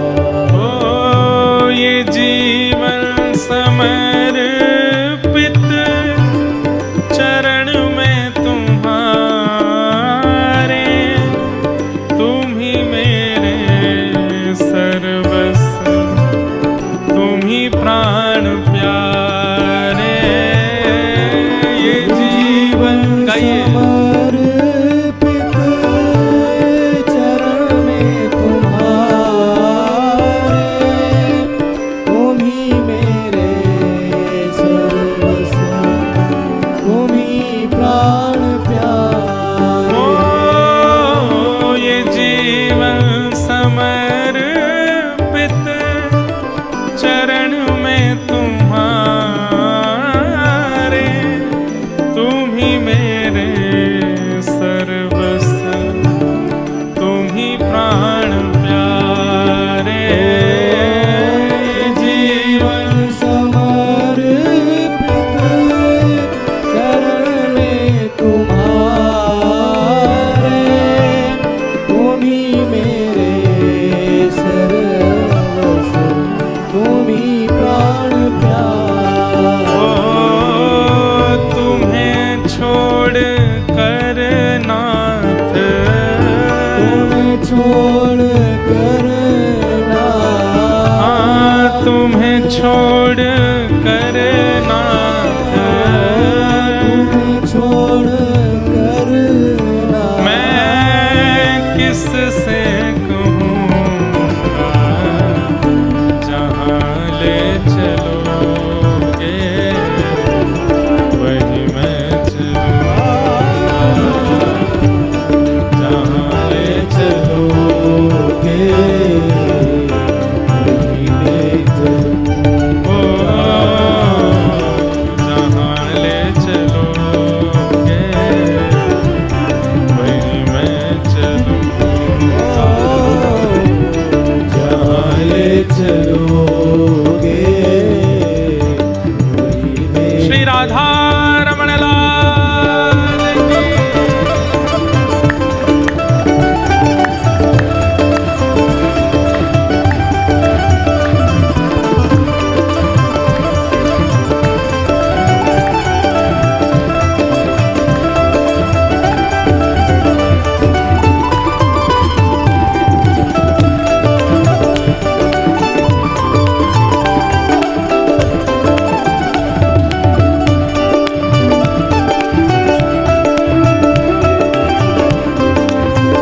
पथिक की सबसे बड़ी पहचान इस पंक्ति में, न कोई शिकायत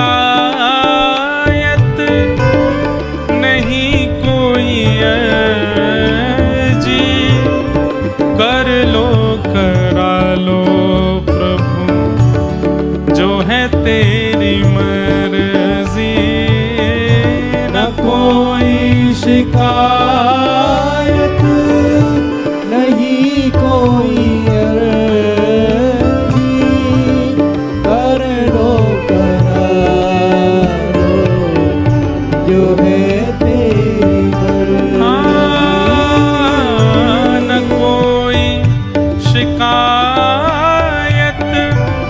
नहीं कोई अर्जी, कर लो करा लो प्रभु जो है तेरी मर्जी। न कोई शिकायत नहीं कोई अर्जी, कर लो करा लो जो है तेरी मर्जी। खुशी दो या गम जो भी, खुशी दो या गम जो भी, खुशी दो या गम जो भी, खुशी दो या गम जो भी, मैं प्रेम से सहूँगा जहाँ ले चलोगे वहीं मैं चलूँगा, जहाँ ले चलोगे ओ जहाँ ले चलोगे वहीं मैं चलूँगा। ले चलोगे वहीं मैं चलूँगा। जहाँ नाथ रख दोगे, जहाँ नाथ रख दोगे, जहाँ नाथ रख दोगे, जहाँ नाथ रख दोगे, ओ वहीं मैं रहूँगा, जहाँ ले चलोगे वहीं मैं चलूँगा। ले चलोगे वहीं मैं चलूँगा। राधे राधे गोविंद गोविंद राधे, राधे राधे गोविंद गोविंद राधे, श्री राधे राधे गोविंद गोविंद राधे, राधे राधे गोविंद गोविंद राधे, गोविंद राधे गोपाल राधे, गोविंद राधे गोपाल राधे, हरि गोविंद राधे गोपाल राधे, गोविंद राधे गोपाल राधे, हरि गोविंद राधे गोपाल राधे, हरि गोविंद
राधे गोविंद गोविंद राधे राधे राधे गोविंद गोविंद राधे हरि गोविंद राधे गोपाल राधे गोविंद राधे गोपाल राधे हरि गोविंद राधे गोपाल राधे गोविंद राधे गोपाल हरि गोविंद राधे गोपाल राधे गोविंद राधे गोपाल राधे हरि गोविंद राधे गोपाल राधे गोविंद राधे गोपाल राधे हरि गोविंद राधे गोपाल राधे गोविंद राधे गोपाल राधे हरि गोविंद राधे गोपाल राधे गोविंद राधे गोपाल हे भजो राधे राधे गोविंद गोविंद राधे राधे गोविंद गोविंद राधे हरि राधे राधे गोविंद गोविंद राधे राधे राधे गोविंद गोविंद भजो राधे राधे गोविंद गोविंद राधे राधे राधे गोविंद गोविंद राधे हरि राधे राधे गोविंद गोविंद राधे राधे राधे गोविंद जय जय श्री राम जय जय श्री राम जय जय श्री राम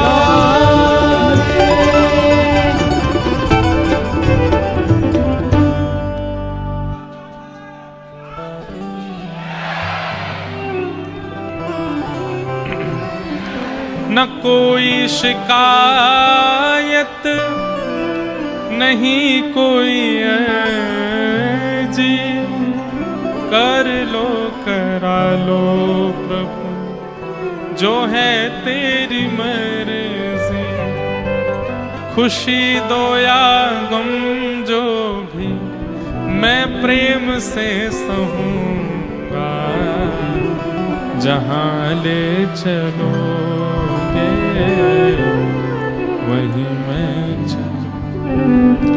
एक संसारी व्यक्ति का और भक्त व्यक्ति का अंदर यही एक बस परिवर्तन है कि संसारी व्यक्ति किसी भी जीवन में घटने वाली घटना को अस्वीकार करता है और उसको बदलने की जिद में लगता है, लेकिन वैष्णव भक्त सबको प्रसाद मानता है कि ठाकुर जी जो कर रहे हैं सब मेरे लिए प्रसाद स्वरूप है, मुझे सब स्वीकार है, शायद इसमें मेरे लिए कुछ भला है।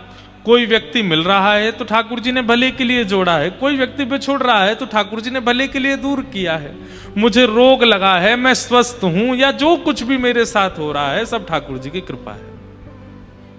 नरसिंह मेहता, उनकी एक बड़ी प्रसिद्ध कथा है, उनके बेटे का ब्याह एक नगर सेठ की बेटी से होने वाला था, तो वो तो नगर सेठ जिनकी बेटी है, और नरसिंह मेहता तो बेचारे सब जानते ही हैं, वो तो आनंद में रहते थे, उनको कोई ऐसा विशेष कुछ था नहीं। किसी ने जाकर के सेठ जी से कह दिया कि आप अपनी कम से कम बेटी का ब्याह पिता को अपनी स्थिति से श्रेष्ठ स्थिति में ही करना चाहिए, प्रयास करना चाहिए कि पिता अपनी पुत्री का विवाह श्रेष्ठ स्थिति में करे, जैसी स्थिति उसकी है उससे थोड़ी श्रेष्ठ ही हो लड़के की स्थिति, वहां ब्याह करे। तो किसी ने जाकर के नरसिंह मेहता जी की शिकायत कर दी, शिकायत तो क्या मतलब वास्तविकता बता दी, बोले आप अपनी बेटी का जहां ब्याह कर रहे हो नरसिंह मेहता जी का बेटा, उनके यहाँ कोई इतनी ज्यादा कोई व्यवस्था नहीं है, हो सकता है कि बेटी को कई कई रात तो भूखा भी रहना पड़े, उनके यहाँ तो सामग्री भी नहीं होती, व्यंजन भी नहीं बनता, कैसे आपने अपनी बेटी का ब्याह वहां निश्चित कर दिया। तो पिता को बड़ी चिंता हो गई कि भाई मैंने तो बड़ी प्रशंसा सुनी थी, बोले कि संत महात्मा तो उन्हीं के गुण गाते हैं, उनसे सुन लिया होगा। अब क्या करें, रिश्ता तो पक्का हो गया। बोले रिश्ता सीधे मना कर दो, बोले सीधे मना करना अच्छा नहीं लगता है, तो क्या करें, बोले दूसरे तरीके से मना करो। बोले क्यों, इतनी व्यवस्थाएं उनको बता दो बारात में लाने के लिए कि वो अपने आप ही हाथ खड़े कर दें, वो कह दें कि मैं तो कर ही नहीं सकता। नरसिंह मेहता जी को एक पत्र लिखा लड़की वालों ने, और उसमें लिखा कि हम चाहते हैं हमारे दूल्हे राजा जो हैं वो ऐसी शेरवानी पहने, उसमें नवलखा के हार पहने, सोने के कड़ूला पहने, उनमें हीरे जड़े होने चाहिए, जूती ऐसी सोने की होनी चाहिए, पोशाक ऐसी होनी चाहिए, पगड़ी ऐसी होनी चाहिए। ये तो दुल्हा की बात। अब घोड़ा कैसा होना चाहिए? श्वेत रंग का घोड़ा होना चाहिए, उसमें एक भी काला धब्बा नहीं होना चाहिए, उसके ऊपर ऐसी चुनरी होनी चाहिए, हमारे ऐसे होना चाहिए, कम से कम 10 हाथी आगे पीछे होने चाहिए, हमारे जो बेटी के होने वाले ससुर जी हैं वो हाथी पर बैठ कर के आवें, सासू माँ हाथी पर बैठ के आवें, और इतने घोड़े होने चाहिए, इतने हाथी, इतने ऊंट, इतने ये, इतने वो, ऐसे बैंड बाजे होने चाहिए, ऐसे नगाड़े बजने चाहिए, बारातियों की पोशाक ऐसी होनी चाहिए। इतना लंबा चौड़ा पत्र लिख करके भेजा। पढ़ने वालों ने कहा अब तो नरसिंह मेहता मना ही कर देगा, बोले मैं ब्याह नहीं कर सकता, आपकी बेटी बच जाएगी। पत्र पूरा लिख करके ऊपर जय श्री कृष्ण लिख करके भेज दिया। नरसिंह मेहता जी बैठे थे तो लेके आया कोई व्यक्ति पत्र, बोले आपके लिए पत्र आया है, बोले धर दो, धर दिया। पत्र उठा करके देखा तो उस पर सबसे ऊपर ही लिखा था जय श्री कृष्ण।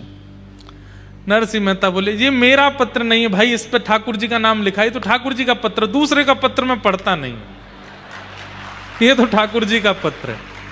ठाकुर जी के सामने जाके धर दिया, जय जय आपके लिए पत्र आया है, पता नहीं कोई आपका प्रेमी है उसने भेजा है, पढ़ लीजिएगा, मैं तो देखो नहीं पढ़ूंगा, आप देख लेना क्या इसमें लिखा है, जो भी उसकी इच्छा आदि हो देख लेना आप। पत्र दे दिया। ठाकुर जी सोचने लगे अरे नरसिंह एक बार खोल के देख तो ले।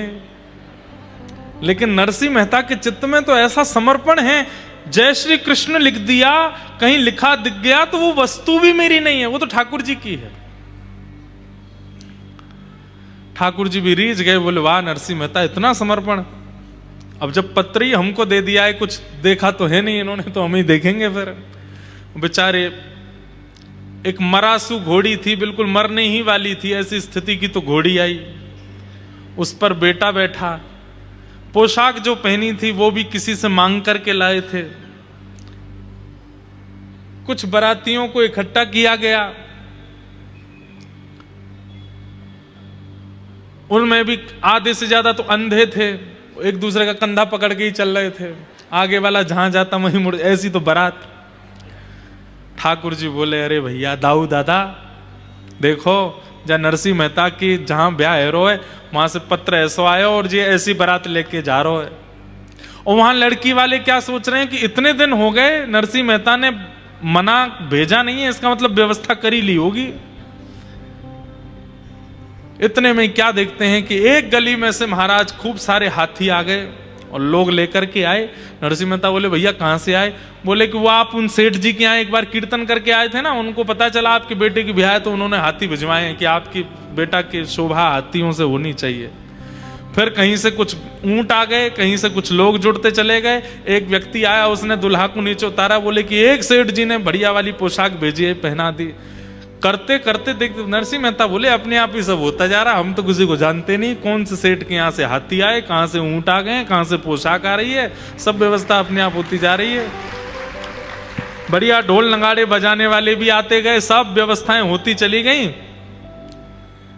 यहां लड़की वाले बोले कि भाई बारात आ रही होगी, कोई पता तो करो कैसी क्या बारात है। कोई देखने के लिए गया, लौट करके आया, वो कहे सेठ जी ऐसी बारात देखी सुनी तो बहुत दूर की बात, किसी ने चिंतन भी नहीं की होगी ऐसी बारात आ रही है। बोले कैसी बारात है? बोले चलो छत पर चल करके देखो। ऊंची अटारी पर जाकर के देखा महाराज, दूर से देखा तो जहां तक दृष्टि जा रही है वहां तक लोग केवल झूम रहे हैं, नाच रहे हैं, गा रहे हैं, ऐसे ऐसे रत्न, ऐसे ऐसे आभूषण पहन करके, इतनी सुंदर सुंदर नारियां, इतने सुंदर सुंदर पुरुष, ऐसे सुंदर सुंदर हाथी, हाथियों ने भी सुंदर सुंदर आभूषण पहने हैं। और तभी दृष्टि पड़ी तो क्या देखा, बारात में दुल्हा भी है, हाथी भी है, सब कुछ है, लेकिन बारात में सबसे आगे एक हाथ में सुंदर छड़ी लेकर के श्याम वर्ण के द्वारिकाधीश चल रहे हैं और दूसरी तरफ अपने हाथ में छड़ी लेके साक्षात श्री बलराम जी महाराज चल रहे हैं। नरसिंह मेहता को नहीं पता कि ठाकुर जी चल रहे आगे, उनको दिखाई दे रहे हैं। भैया हम में ऐसा समर्पण कब आवे को? हम ये नहीं कहते कि भाई आप इस कथा को सुनने के बाद, इस बात को सुनने के बाद में जानबूझ करके ऐसा कुछ करो कि घर पे कोई पत्र आया था तो वो जरूरी आपने धर दिया ठाकुर जी के सामने, महाराज जी बता के गए थे कथा में। ये तो चतुराई है। नरसिंह मेहता चतुराई में नहीं कर रहे हैं, वो स्वाभाविक रूप से ऐसे हैं। स्वभाव ऐसा हो जाए, सुन करके नहीं करना है, स्वभाव को बनाना है। आजकल ऐसा होता है कि कथा सुनने के बाद में, सत्संग सुनने के बाद में व्यक्ति सुनी हुई चीजों को करने का प्रयास करता, अच्छी बात है, पर वो क्रिया शरीर में नहीं आनी चाहिए, वो आपके स्वभाव में आनी चाहिए, वो आपके विचार में आनी चाहिए। नरसिंह मेहता जैसा, मीराबाई जैसा, कुंभनदास जैसा, रैदास जैसा ये स्वभाव हमारे चित्त में बन जाए, वो व्यवहार में नहीं आए, व्यवहार में आवे, प्रक्रिया में नहीं।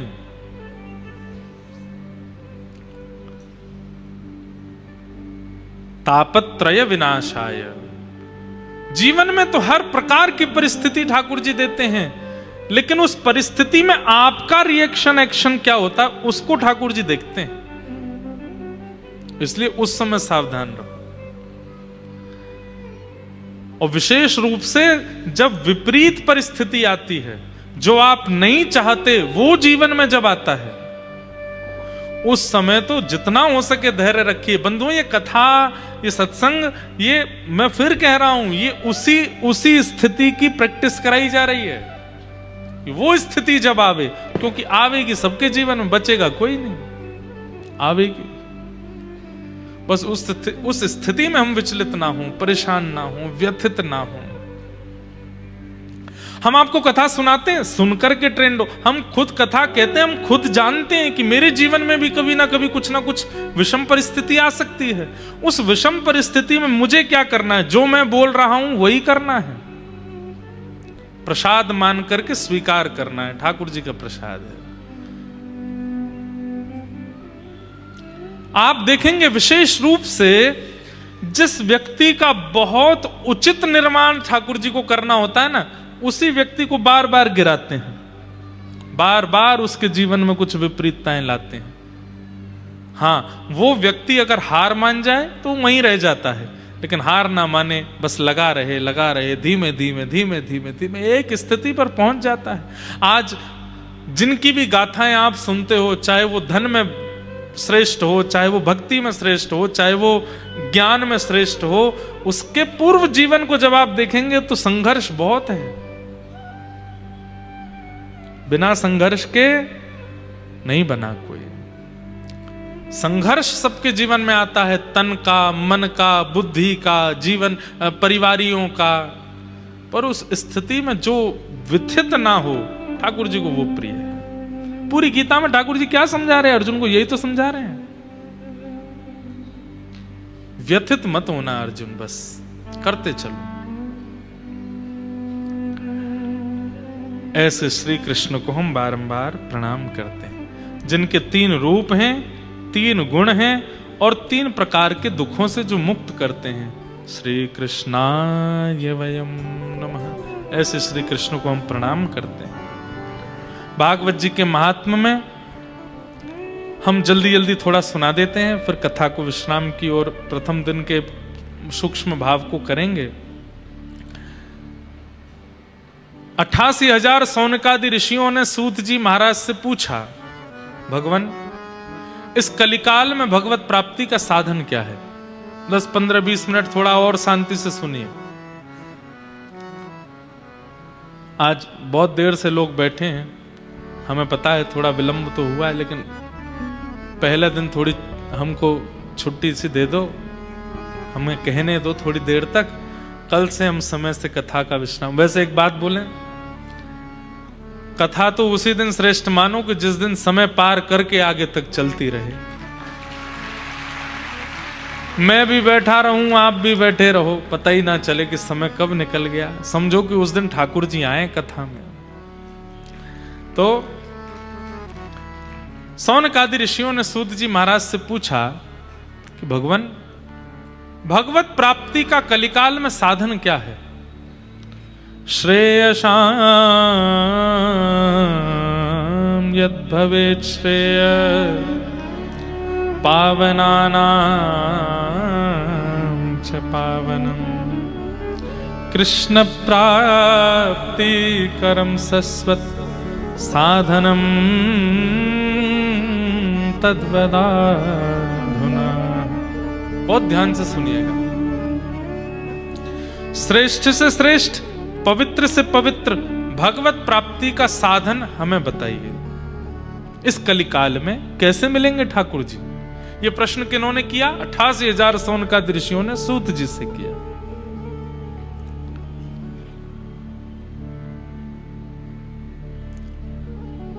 बंधुओं, आचार्यों से प्रश्न अपने कल्याण का ही पूछना चाहिए।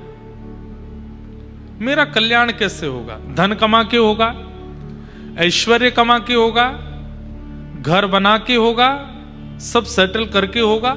कल्याण होगा कैसे? उद्धार होगा कैसे? कभी पूछा है? यहां पर कितने लोग बैठे हैं, हमसे तिगुनी उम्र के भी लोग हैं। इतना जीवन निकलने के बाद कभी स्वयं से पूछा कि हमारा उद्धार क्या है, हमारा कल्याण कैसे होगा?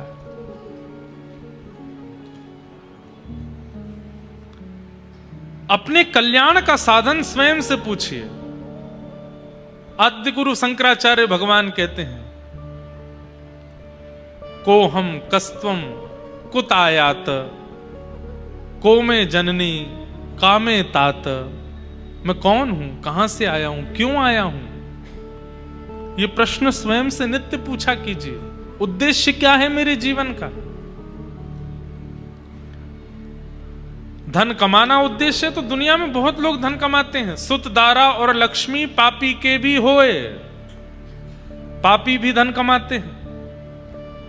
यश कमाना अगर जीवन का उद्देश्य होता है तो रावण का यश, प्रभु श्री राम के प्रादुर्भाव के समय रावण का यश ज्यादा था। यश कमाना भी उद्देश्य नहीं हो सकता। उद्देश्य क्या है? स्वयं से पूछिए।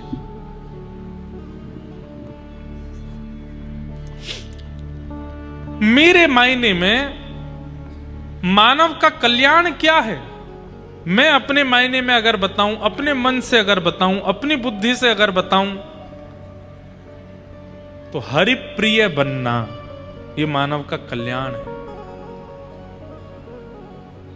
हरि प्रिय बनना मतलब हरि सबको प्रिय है, पर हरि को जो प्रिय है, हरि को जो भा गया, उसका कल्याण हो गया।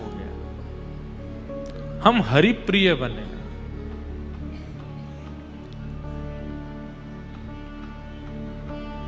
यही कल्याण का साधन है। सौनकादि ऋषियों ने सूत जी से कहा कि कृष्ण प्राप्ति कैसे होगी, कृपा कर हमें बताओ। तब सूत जी महाराज कहते हैं, कालव्याल मुखाग्रास त्रास निर्णास हेतवे श्रीमद्भागवतं शास्त्रम् कलौकीरेण भाषितम्। काल रूपी व्याल के मुख में, व्याल कहते हैं सर्प को, काल रूपी सर्प के मुख में हम आप सब लोग उसके ग्रास यानी कि भोजन बन करके बैठे हैं। जब काल चाहेगा तब हमको स्वीकार करके हमें नष्ट कर सकता है। वो नष्ट करे उससे पहले पहले भागवत जी का आश्रय ले लेना चाहिए, उसी से भगवत प्राप्ति होगी। काल का कोई भरोसा तो है नहीं, किसी के जीवन का कोई भरोसा तो है नहीं, ना मेरा भरोसा है ना आपका। आज पहले दिन की कथा आप सौभाग्य से सुन रहे हो, कल की सुन पाओगे नहीं पता हमको। मैं आज कथा कह रहा हूं, कल भी सुना पाऊंगा, इसका सब जानते हैं इस बात को, तो पूरा विश्व जानता है कि हमारे अगले क्षण का भी पता नहीं है। वही बात यहां कह रहे हैं कि काल रूपी सर्प अपना मुंह खोल करके बैठा है और उसका भोजन हम हैं। वो जब चाहे हम में से किसी को भी उठा सकता है। वो उठावे उससे पहले भागवत जी का आश्रय ले लो और भागवत जी में बताए गए मार्ग पर चल करके भगवत प्राप्ति कर लो। भागवत का मतलब क्या है? भगवतः प्रोक्तः उपाया आत्मलब्धये। ठाकुर जी स्वयं कहते हैं जिस मार्ग से मेरी प्राप्ति होती है वही भागवत है। जिन उपायों से मेरी प्राप्ति होगी जीवात्मा को वही भागवत है। बस उसका पालन करे, केवल सुने ना, केवल बैठे ना, केवल समय ना बर्बाद करे, केवल टाइम पास ना करे, सुने तत्श्रवण प्रपठन विचारण परो भक्त्या विमुच्चे नर।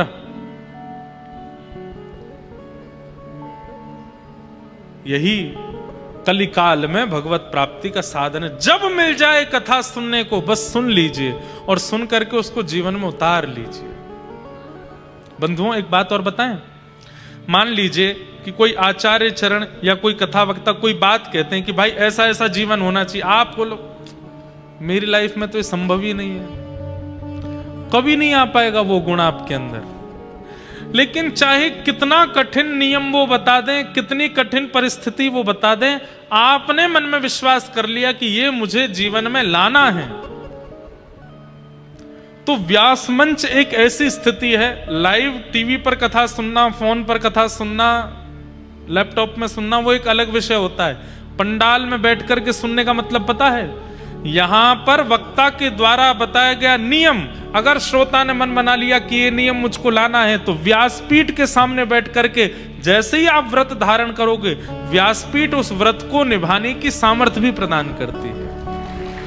आप कर पाएंगे। यहां बैठकर के नियम धारण हो सकता है, फोन पर, मोबाइल पर, घर पर बैठ करके आप कथा सुन सकते हो, पर यहां बैठ करके व्यासपीठ के सन्मुख बैठ करके, व्यासपीठ का तात्पर्य क्या है? इससे बढ़िया तो मैं घर में, हमारे नीचे हॉल है, वहीं पर व्यासपीठ लगा लिया करूं और जिनको कथा करानी उनसे कहूं घर पे लगा लो टीवी, यहीं से लाइव आ जाया करूंगा, रोज सुन लो।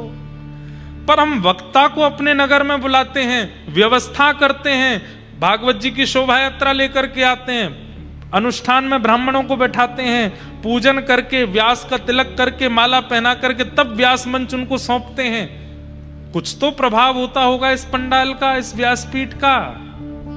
यही प्रभाव है कि यहां व्यासपीठ का दर्शन करते हुए जब आप कथा सुनते हैं, जो आप संकल्प लेंगे, जो आप नियम धारण करेंगे, जो आप प्रण लेंगे, जो आप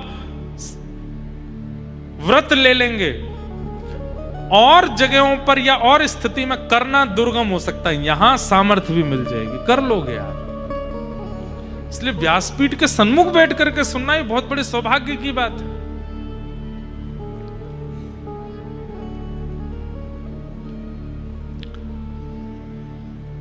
कृष्ण प्राप्ति कैसे होगी कलिकाल में? बोले बस काल आपको अपना आहार बनावे, उससे पहले पहले भागवत जी की सन्निधि ले लो। अब काल हमको कब अपना ग्रास बनाए ये हमें पता नहीं है, इसलिए हर क्षण बस भागवत जी को प्रदान करते रहो, उसी से ही भगवत प्राप्ति संभव हो सकती है। सौनकादि ऋषियों ने कहा कि भागवत की थोड़ी महिमा हमें बताइए, तब बताया कि नारद जी महाराज को सबसे पहले भागवत की कथा सनक सनंदन सनातन सनत कुमारों ने सुनाई। किसके लिए? भक्ति ज्ञान वैराग्य तीनों के लिए। नारद जी महाराज विचरण कर रहे थे पूरे भारत में, जैसे ही वृंदावन पहुंचे तो वहां एक आश्चर्य देखा। एक परम सुंदरी युवती बैठी है, युवा कन्या, और उसकी गोद में दो वृद्ध लेटे हैं। नारद जी बोले युवा की गोद में दो वृद्ध, कौन है ये दोनों? तब उस युवा कन्या ने कहा मैं भक्ति हूं और ये मेरे पुत्र हैं ज्ञान और वैराग्य। भक्ति सब करते हैं, पर मेरे पुत्रों को अपने जीवन में आश्रय नहीं देते, इसलिए ये दोनों वृद्ध हो गए हैं। भक्ति सब करते हैं, मंदिर सब जाते हैं, शंकर जी पे दूध सब चढ़ाते हैं, पर दूध चढ़ाते क्यों हैं ये नहीं पता। क्यों चढ़ाते हैं दूध, क्यों चढ़ाते हैं पंचामृत शंकर जी पे, ठाकुर जी को पंचामृत का अभिषेक क्यों होता है, भगवान को तुलसी क्यों अर्पित की जाती है, इत्र नैवेद्य क्यों लगाया जाता है। अरे कहां तक कहें दीपावली पर गणेश लक्ष्मी की पूजा क्यों होती है ये भी नहीं पता हमको। लक्ष्मी नारायण बैठते हैं साथ में, ये गणेश जी क्यों बैठे हैं यहां पर। अच्छा, हम तो मानते हैं कि राम जी आए थे इसलिए दीपावली मनाते, फिर लक्ष्मी जी की पूजा क्यों होती है। कुछ नहीं पता हम लोगों को, केवल भक्ति कर रहे हैं, भक्ति के पुत्र ज्ञान को पीछे छोड़ दिया है। वैराग्य को तो हम सोचते हैं कि शायद घर छोड़ना ही वैराग्य होता है, नहीं। वैराग्य का मतलब घर का त्याग नहीं होता, वैराग्य का मतलब विषय वस्तु के प्रति आसक्ति का त्याग। भाई आपके सामने भी बहुत व्यंजन प्रस्तुत किए गए हैं, खाने के, पीने के, देखने के, उपभोग करने के, पर उन वस्तुओं के सन्मुख होते हुए भी आप अपना मन उन पर ना ललचाने देना, इसको वैराग्य कहते हैं।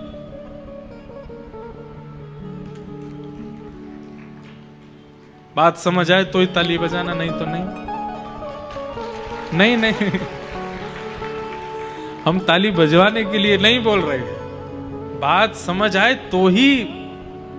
और ताली क्यों बजानी है, ताली इसलिए बजानी, ओहो ये बात तो मेरे मन में बैठ गई तो ताली बजाओ, नहीं बैठी तो नहीं बजाओ।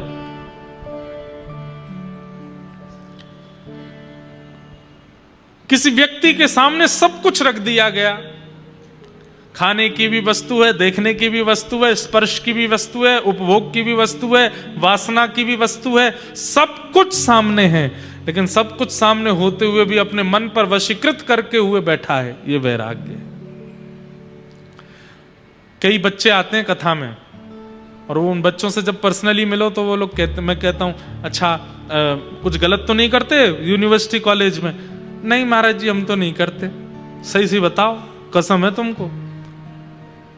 रोज तो नहीं करते महाराज जी, पर क्या बताएं, संगत ऐसी मिल जाती है ना, कभी कभी कोई पार्टी हो जाती है, कभी रात में कुछ होता है, कभी स्कूल कॉलेज में यूनिवर्सिटी में कोई फेस्टिवल हो जाता है, तो महाराज जी अब 100 बच्चे करें हम नहीं करें तो फिर दिक्कत होती है, इसलिए उनके साथ कर थोड़ा बहुत कर देते हैं। यहीं तो आप फिसल गए भाई। हम मानवों पे नाटक करना बहुत अच्छा आता है, हम लोग नाटक करने में इतने निपुण हैं कि एक्टर्स को भी फेल कर सकते हैं हम, पर वो सारे नाटक हमारे वहीं होते हैं जहां हमारी इच्छा होगी। जहां हमारी इच्छा नहीं है वहां हम लोग ऐसे दीन दुखियारे बन जाते हैं कि अरे क्या बताएं इन लोगों के बीच में हमको करना पड़ गया। नहीं, विषय वस्तु असंख्य प्रकट हो जाए सामने, लेकिन आपका मन विचलित ना हो, इसको वैराग्य कहते हैं। हम ऑस्ट्रेलिया भी जाते हैं, हम अमेरिका भी जाते हैं, हम कथा करने के लिए इंग्लैंड भी जाते हैं, हम कथा करने सारे जहां पर विषय वस्तु चुटकियों में मिलती है वहां जाते हैं। पर वहां जाकर के भी अगर विषयों का प्रभाव हमारे ऊपर हो गया तो हम काय बात के कथा वक्ता। हमको लोग बड़ी गाड़ियों में भी बैठाते हैं, हमको लोग चार्टर हवाई जहाज में भी बैठाते हैं, हमको हेलीकॉप्टर में भी बैठाते हैं, लेकिन इन विषय वस्तुओं का भी प्रभाव यदि जीवन पर हो गया तो हम काय बात के वक्ता। हर परिस्थिति में जाइए, पर उस परिस्थिति को अपने ऊपर आने मत दीजिए, हावी मत होने दीजिए, इसी को वैराग्य कहते हैं। और क्षमा कीजिएगा, भक्ति जीवन में है लेकिन वैराग्य नहीं है, भक्ति जीवन में है ज्ञान नहीं है, तो भक्ति प्रसन्न नहीं रह पाएगी, क्योंकि उसके पुत्र हैं दोनों, और बिना पुत्र के मां खुश कैसे रहे। श्रीमद् भागवत उचित ज्ञान और उचित वैराग्य पुष्ट करती है जीवन में।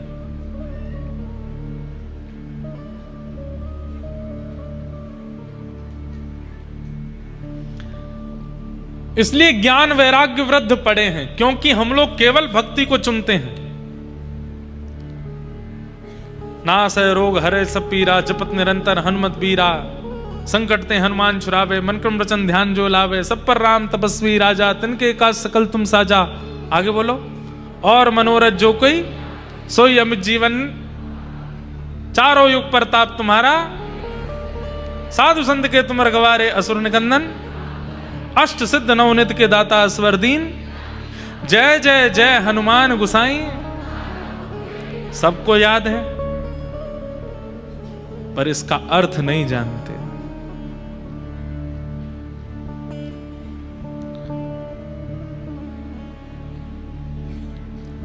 श्री गुरु चरण सरोज रज, निज मन मुकुर सुधार। इसका स्पष्ट अर्थ अगर कोई मंच पे आके बता दे, 20 रुपए दूंगा मैं उसको।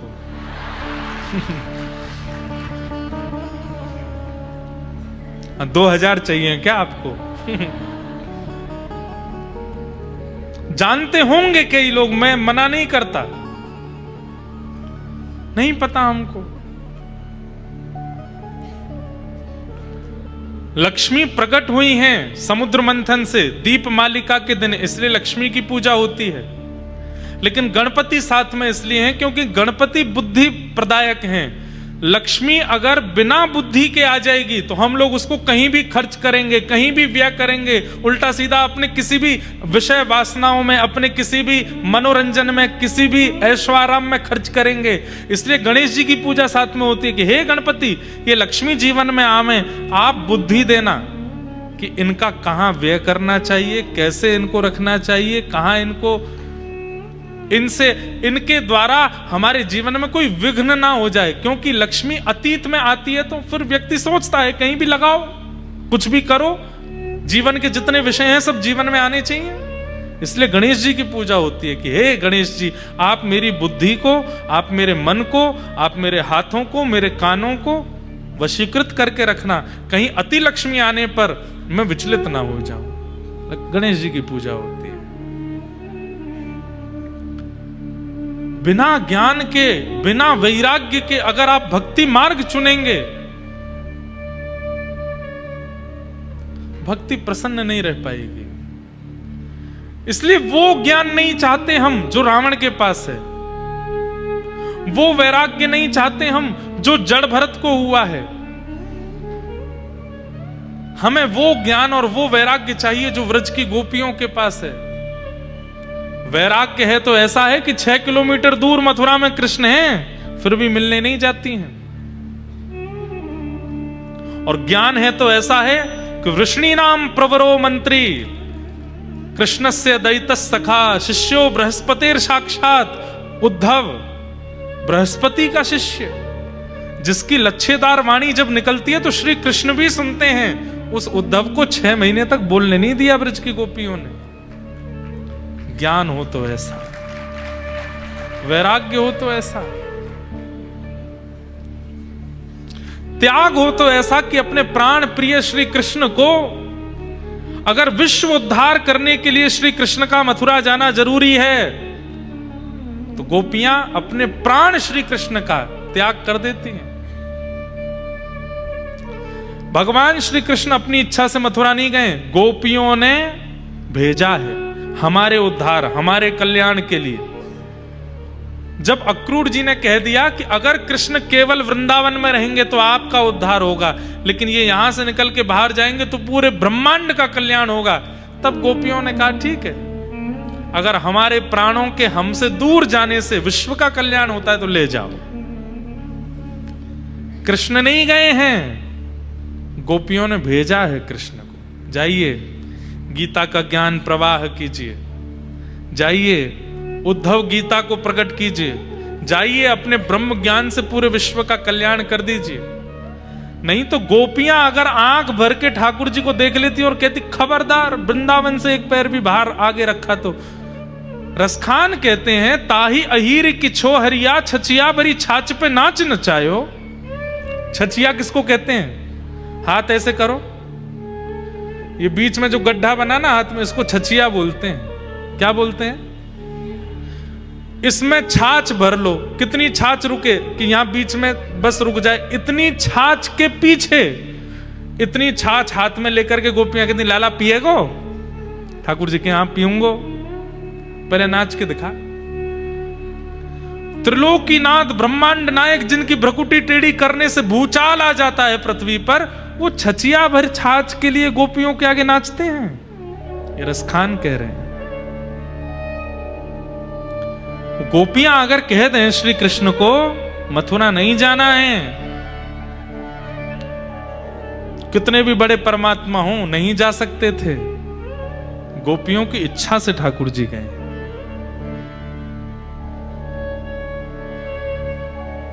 विषय बहुत विस्तृत हो जाएगा, पर भक्ति हो, ज्ञान हो, वैराग्य हो, यथा ब्रज गोपिका नाम, जैसी ब्रज की गोपियों का है।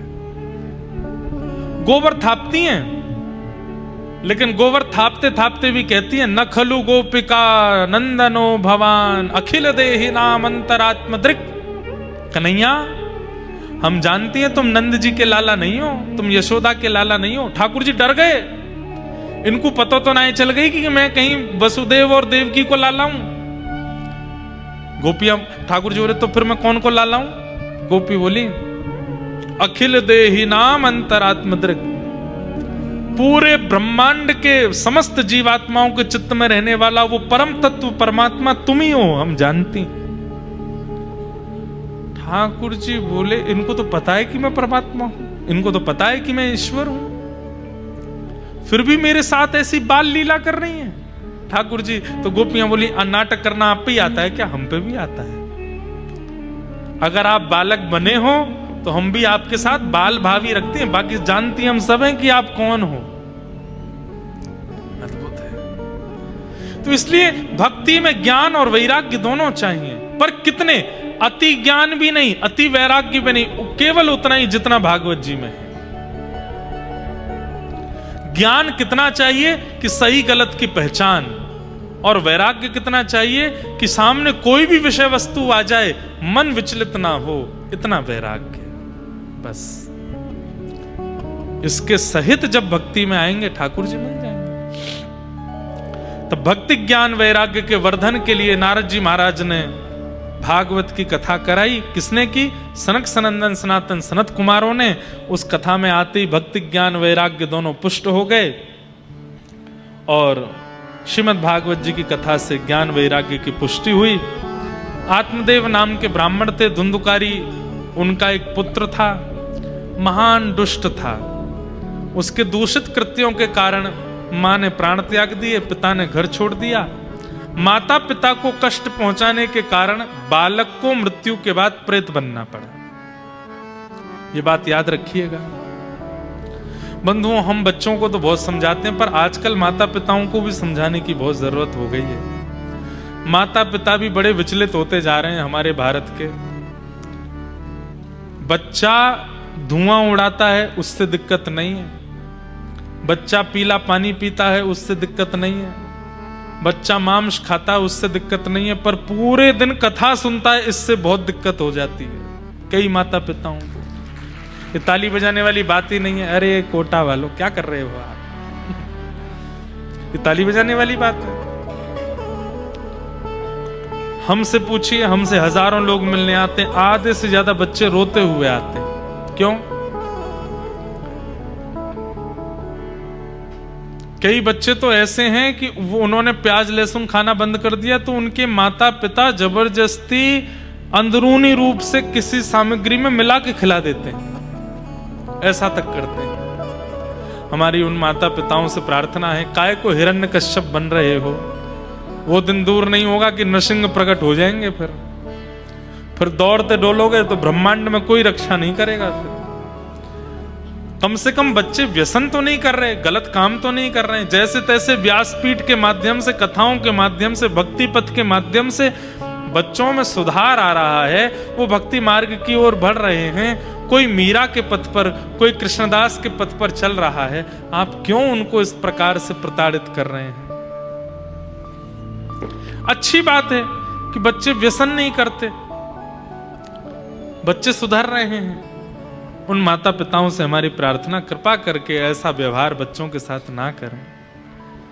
लेकिन बच्चों से भी प्रार्थना, माता पिता चाहे जो कर लें, उनके प्रति गुरुतुल्य भाव ही रखो।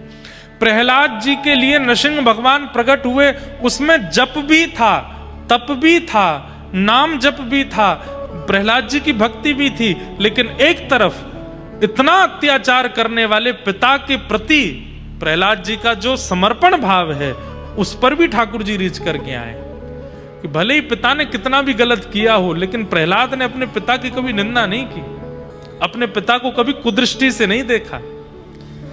हिरण्यकश्यप लात मारते हैं, हिरण्यकश्यप गालियां देते हैं, हिरण्यकश्यप मरवाने के लिए तैयार करते हैं, पर नित्य प्रहलाद जी का नियम है, सुबह उठते ही स्नान ध्यान करते ही सैनिकों से कहते हैं, एक बार पूज्य माता जी और पिताजी के चरण स्पर्श करा लाओ। हाथ में हथकड़ियां हैं, पैरों में बेड़ियां हैं। सैनिक पकड़ करके प्रहलाद जी को लेकर के जाते हैं, अपनी माँ को प्रणाम करते हैं, अपने पिता को दंडवत प्रणाम करते हैं। वो पिता देखता भी नहीं है प्रहलाद जी की ओर, बोले ये सब नाटक मेरे सामने मत किया कर। लेकिन प्रहलाद जी ने अपने पिता के अंतिम दिन तक नित्य प्रणाम किया। मेरे पिता चाहे जैसे हों, इनकी वजह से मैं हूं, रोज प्रणाम करते हैं। ठाकुर जी इसलिए भी प्रकट हुए कि प्रहलाद की अपने मातृ पितृ के प्रति भक्ति तो देखो कैसी है। पिता चाहे जैसे हो गए हों, लेकिन प्रहलाद ने अपने पिता का त्याग नहीं किया। इसलिए बच्चों से भी प्रार्थना कि माता पिता के प्रति सुदृढ़ रहो, नहीं तो माता पिता के प्रति दोष रखने वाले बालक को प्रेत बनना पड़ता है मृत्यु के बाद। धुंधुकारी बने, तब धुंधुकारी के उद्धार के लिए भागवत जी की कथा श्री गोकर्ण जी महाराज ने की। धुंधुकारी दिव्य रूप धारण करके भगवत धाम को प्रस्थान कर गए, और उसी कथा के पुनर्वाचन से पूरे ग्रामीण क्षेत्र के लोग भी भगवत धाम को प्रस्थान कर गए। इस प्रकार भागवत जी का महात्म्य सुनाया गया। ऐसे भागवत जी को हम प्रणाम करते हैं, वंदन करते हैं। बोलो भागवत महापुराण की जय। श्री बाल कृष्ण लाल की जय। गोवर्धन नाथ की जय। लक्ष्मी वेंकटेश भगवान की जय। राजा रामचंद्र भगवान की जय। जय श्री राधे, जय जय श्री राधे, जय जय श्री राधे। बंधुओं,